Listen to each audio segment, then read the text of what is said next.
Assalamualaikum warahmatullahi wabarakatuh.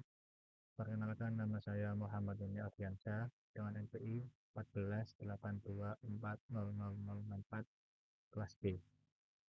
Di sini saya akan mengimplementasikan tugas ETS yang telah Bapak berikan. Di sini ada 4 soal. Saya akan mengerjakan untuk soal yang pertama dulu. Untuk soal pertama di sini adalah buatlah RPAD dengan tools berikut. Yang pertama membuat user admin, yang kedua membuat user petugas, dan yang ketiga membuat user customer.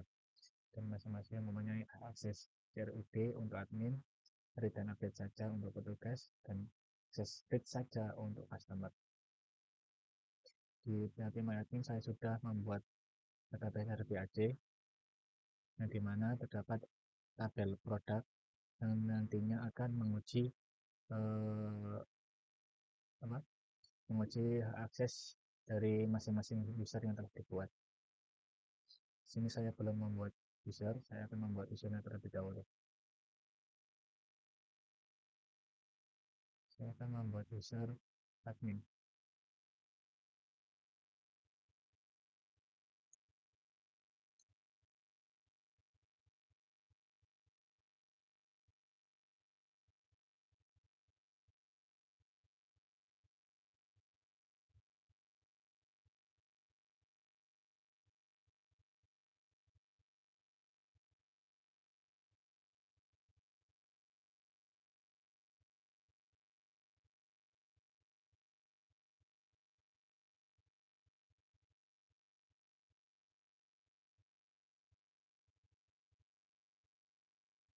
Setelah selesai, saya akan membatasi akses menggunakan grant.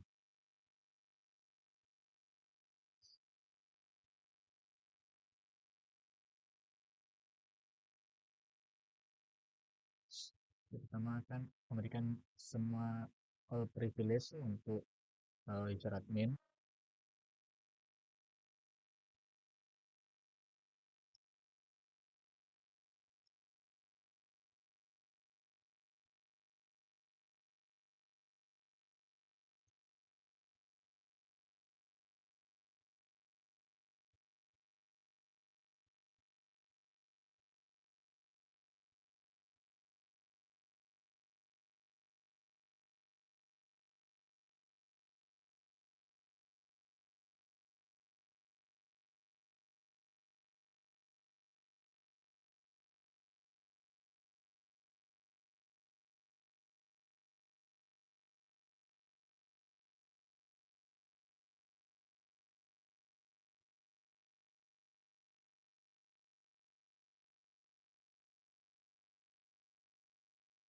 Kemudian saya akan memberikan eh, akses untuk petugas, yaitu untuk delete dan update saja.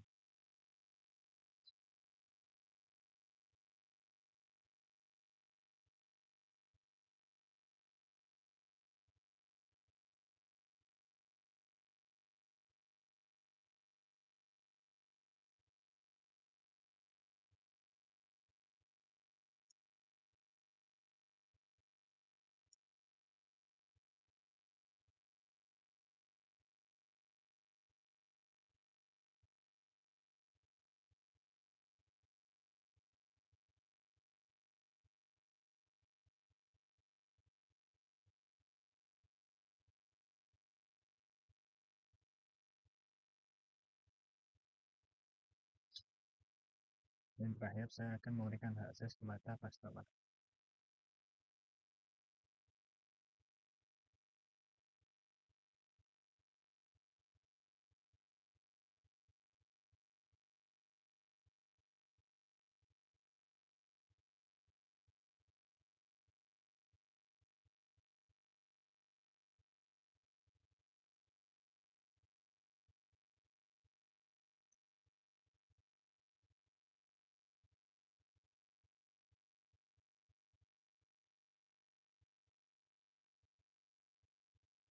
Setelah selesai,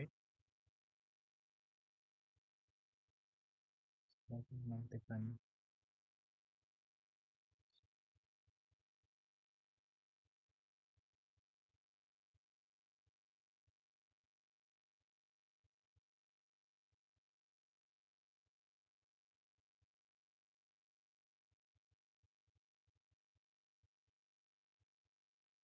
Oke, telah selesai semua. Sini untuk membuktikannya saya menggunakan Shellgram, yaitu jadi misalnya setiap nanti user admin dapat mengakses apa saja nanti terlihat.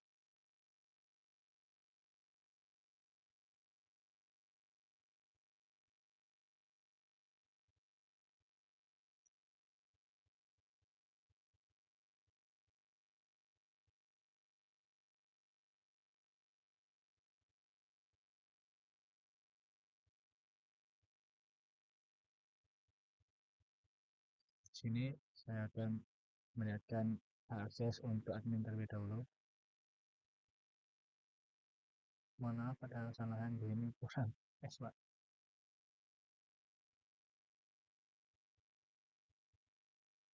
Sini terlihat bahwa admin dapat mengakses all privilege. Yang dimaksud all privilege yaitu semua yang disebutkan tadi, yaitu ada read, update, dan delete. Lalu kemudian saya akan membuktikan Shellgram untuk akses petugas.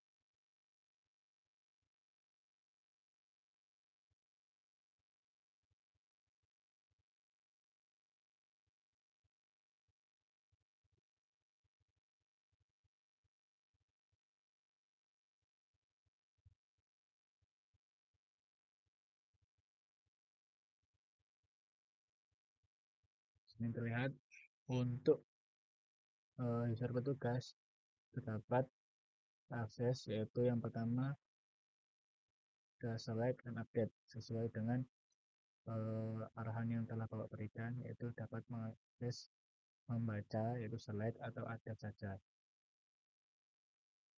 Kemudian yang ketiga akses, jadi memperlihatkan akses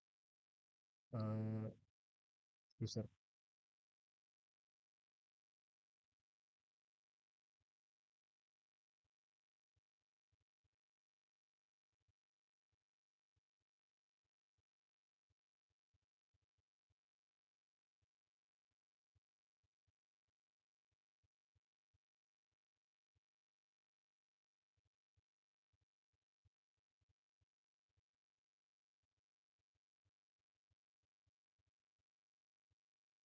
Sini untuk customer sesuai arahan Bapak, yaitu hanya read saja. Jadi di sini untuk aksesnya hanya dapat menyelek data dari produk yang telah saya buat di sini. Sekian, terima kasih untuk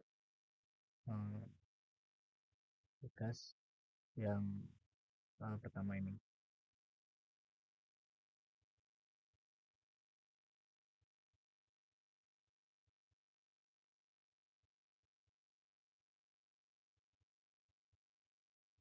Lanjut pada soal kedua, yaitu buatlah indexing pada tabel bebas, berikan tujuan dan alasan penggunaan indexing pada tabel tersebut untuk apa, serta buktikan performa sebelum indexing dan sesudah indexing.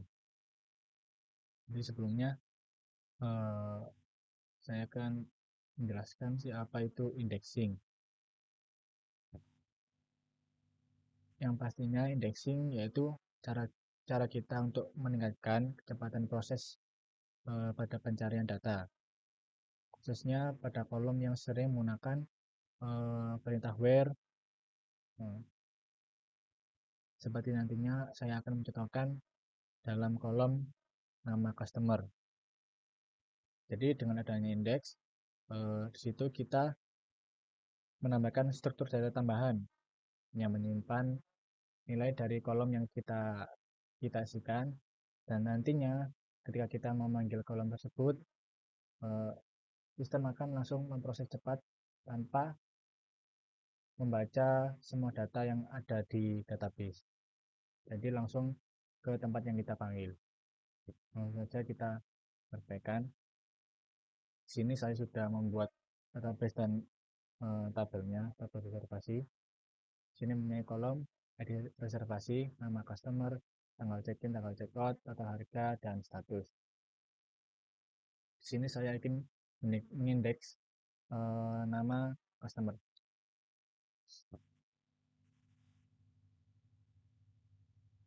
Kita coba memanggil nama customer tanpa menggunakan indexing. Kita lihat waktu yang didapatkan oleh sistem.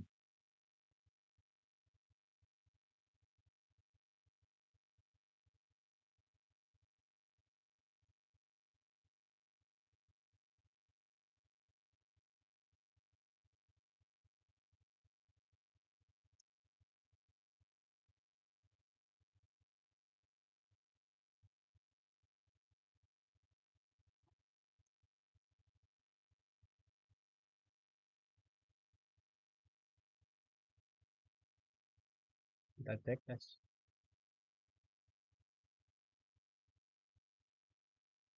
Mempunyai waktu, sini menambahkan waktu 0,0014 detik. Ini kita akan bandingkan setelah kita melakukan indexing. Kita buat indeksnya dulu. Struktur indeks yang memanggil nama customer.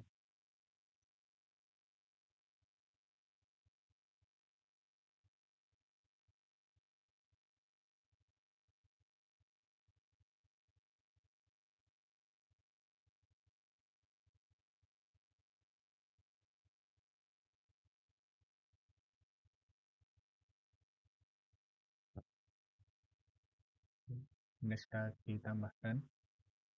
Lalu kita panggil lagi. Kita bandingkan waktunya lagi, memiliki waktu 0,0014 detik. Lalu setelah indexing kita lihat mendapatkan waktu berapa.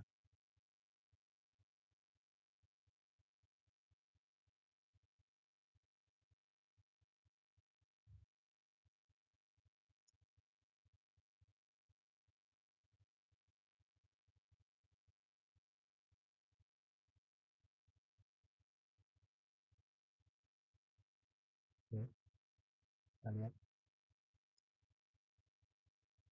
Nah, bisa terlihat tadi kita mendapatkan waktu 0,0014 detik sebelum kita indexing, dan setelah kita indexing kita mendapatkan waktu 0,0006 detik. Itu membuktikan bahwa indexing dapat mempercepat, karena kan situ menambahkan struktur baru yaitu yang kita buat, yang dimana kita cantumkan kolom mana dan tabel mana yang ingin kita panggil. Lalu ketika kita panggil nama dan kolom tersebut, tabel dan kolom tersebut, sistem akan langsung menuju pada data yang ingin kita cari, terutama pada data yang sering menggunakan where ataupun yang lain sebagainya, yang memiliki rinci-rinci seperti sebutan tambahan. Contohnya yang saya gunakan ini nama customer, where nama customer sama dengan Budi. Baik, lanjut untuk soal nomor 3. Untuk soal nomor 3 di sini yaitu buatlah skenario dan implementasi log based control pada database. Langsung saja. Jadi di sini saya sudah membuat database dan tabel, yang mana tabel itu berisikan ID, nama, dan saldo. Kita langsung mengujinya.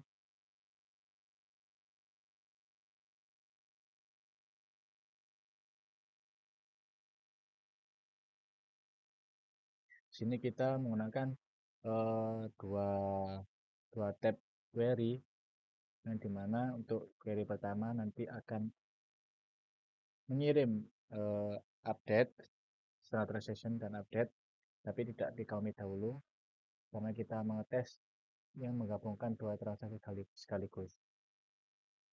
Yang dimana seharusnya jika transaksi pertama di tab pertama ini belum selesai, maka transaksi tab kedua ini harusnya menunggu tab pertama selesai terlebih dahulu. Jadi kita mencoba sebelum kita melakukan log database. Langsung saja.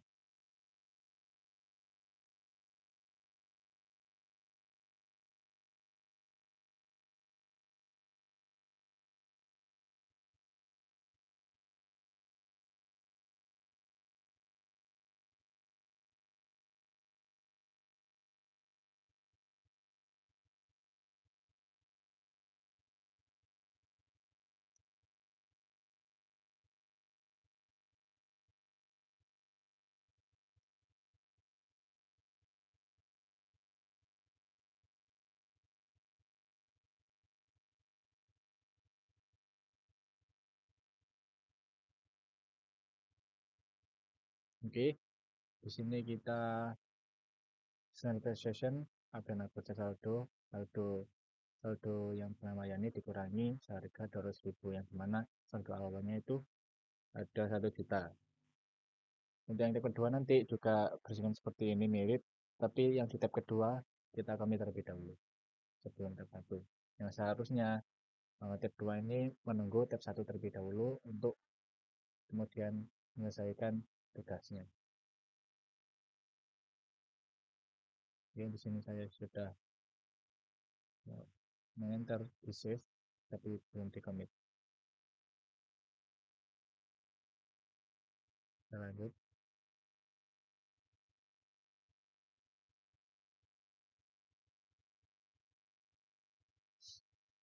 Oke, sebelumnya kita lihat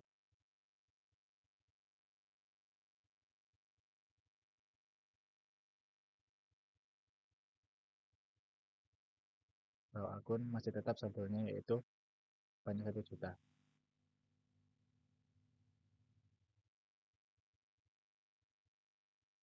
Oke. Di sini kita beri commit.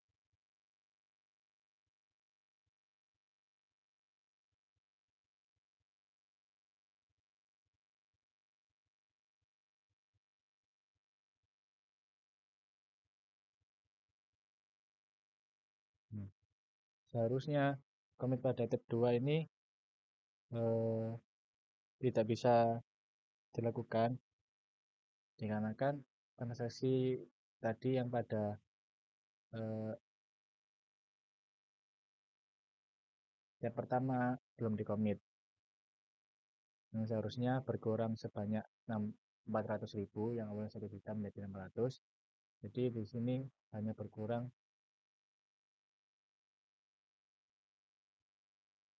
sebanyak 200.000 saja. Baik, ini untuk yang sebelum di log database. Lalu kita lanjutkan query untuk mengolah database, tapi kali ini saya mencoba di CMD bukan di PHP MyAdmin karena kan jika kalau di PHP MyAdmin nanti terkena limit. Baik, di sini saya sudah pindah di CMD daripada XAMPP yang telah tersedia. Saya sudah login juga. Langsung saja kita di sini menggunakan log database. Untuk secara awal pertama kita melakukan dua tab.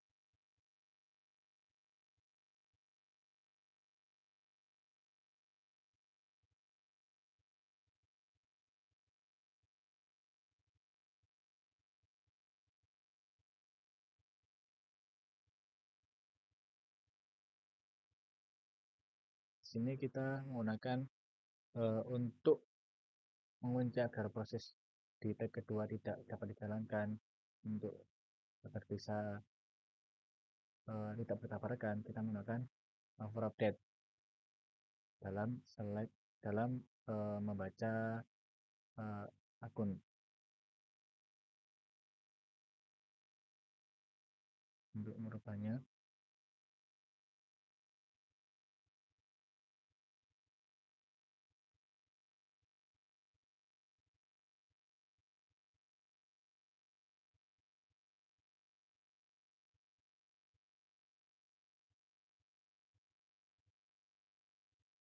saldo kita tambahkan 200.000.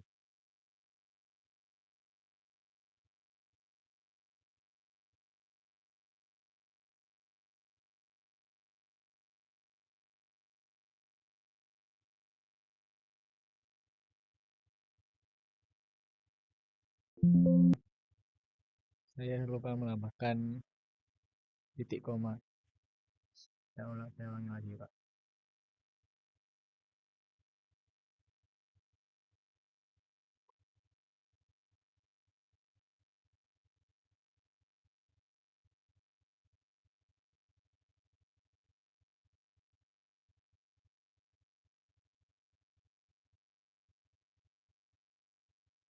Ya, di sini satu awal sudah terlihat yaitu sebanyak 900.000. Sini kita akan menambahkan 200.000. Kita kembalikan menjadi 1 juta. Tapi sebelum itu kita belum komit dulu agar mengecek keberhasilan eh, database yang kita kerjakan. Caranya sama.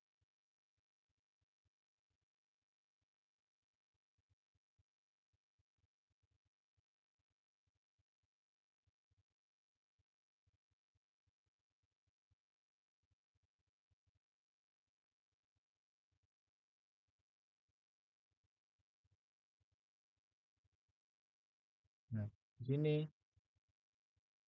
tidak dapat dilanjutkan dikarenakan pada tab pertama transaksi kita belum dikomit, transaksi kita belum selesai. Maka dari itu kita dengan adanya query yang kita berikan tadi yaitu for update ini menjadikan harus menyelesaikan transaksi yang awal terlebih dahulu sebelum menjalankan transaksi kedua. Ini menjadikan harga tidak menjadi terlabrak atau ada kesalahan harga ketika terjadi pembelian. So, kita di sini komit dulu agar terselesaikan tugasnya terlebih dahulu. Ya sudah. Nah, di sini sudah terlihat bahwa saldonya sudah menjadi 1 juta setelah kita tambahkan 200.000 pada tab pertama. Di sini baru kita dapat menambahkan atau mengurangi, terserah.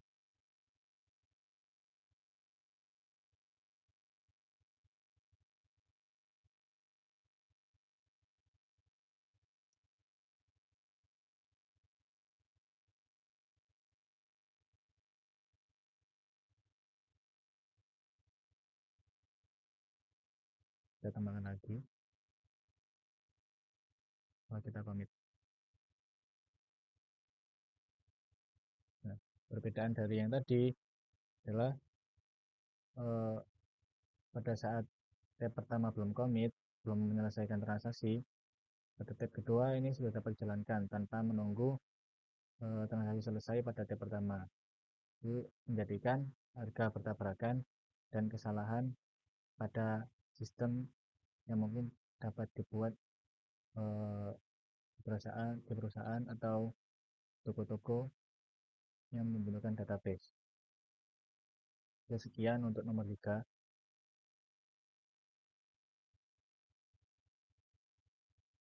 Baik, kemudian kita lanjut pada nomor keempat, yaitu 14 skenario dan implementasi DDE, Transparent Data Encryption pada database. Langsung saja.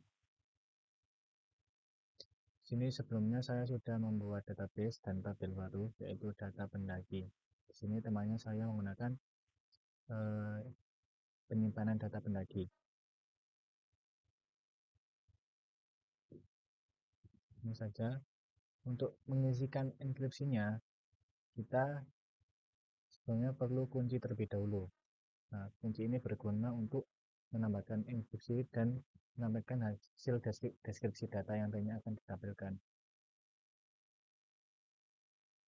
Langsung saja kita save.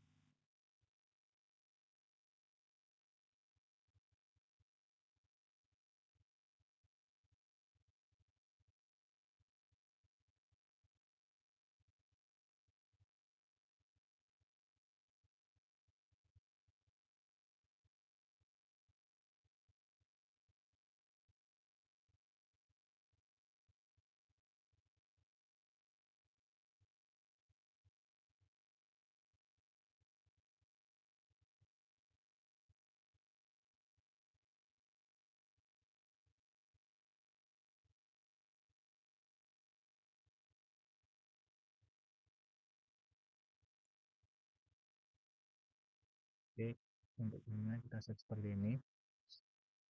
Ini rahasianya. Ya sudah.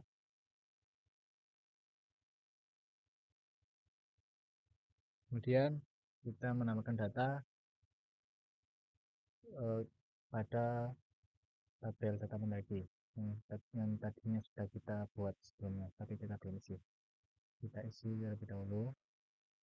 Ini nanti setelah diisi akan tampil langsung menjadi enkripsi karena kita sudah memasukkan kita sudah membuat kunci tadi yang berguna untuk menyetor data enkripsi dan memberikan hasil deskripsi.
Sudah, ini sudah. Ini kita akan menampilkan hasilnya.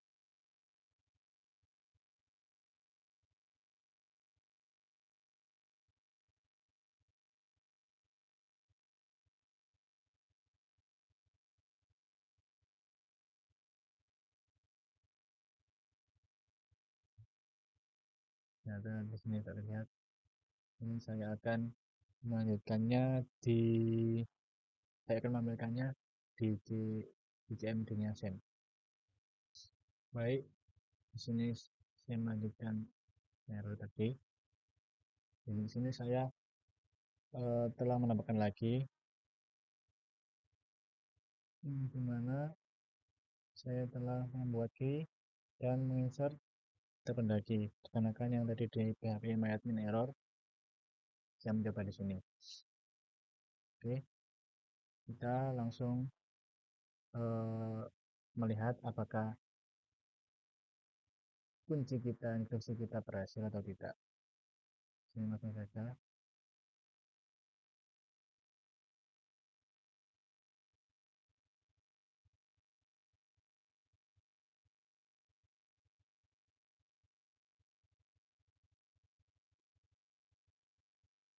Baik, dari sini sudah terlihat berhasil.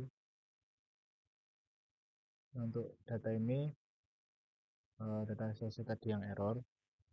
Jadi ini data yang telah terperbaiki dan dapat terenkripsikan. Kemudian kita akan melakukan deskripsi,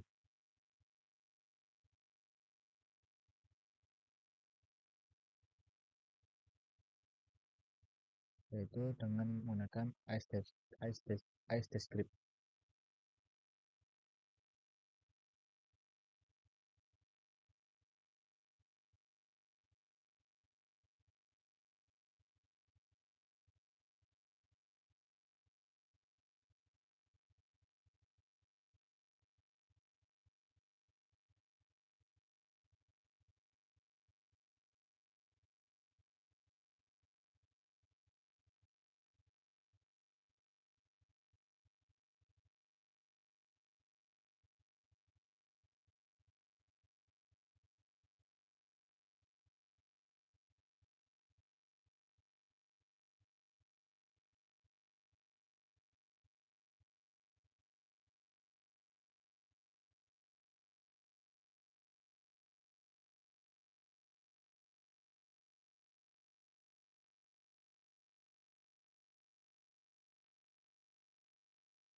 Mohon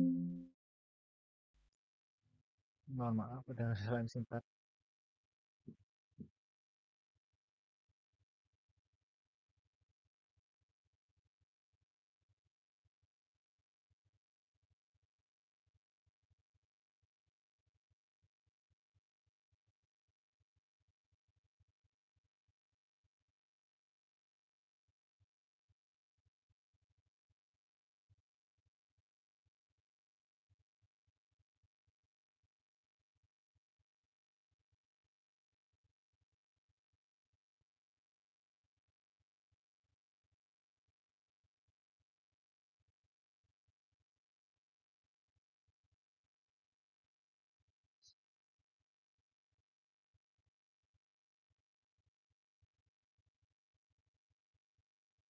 Baik, dari sini bisa terlihat ketika kita sudah mendeskripsikan, setelah di enkripsikan, kita ubah menjadi script, yaitu mengubahnya menjadi normal kembali seperti bahasa yang kita dapat gunakan sehari-hari.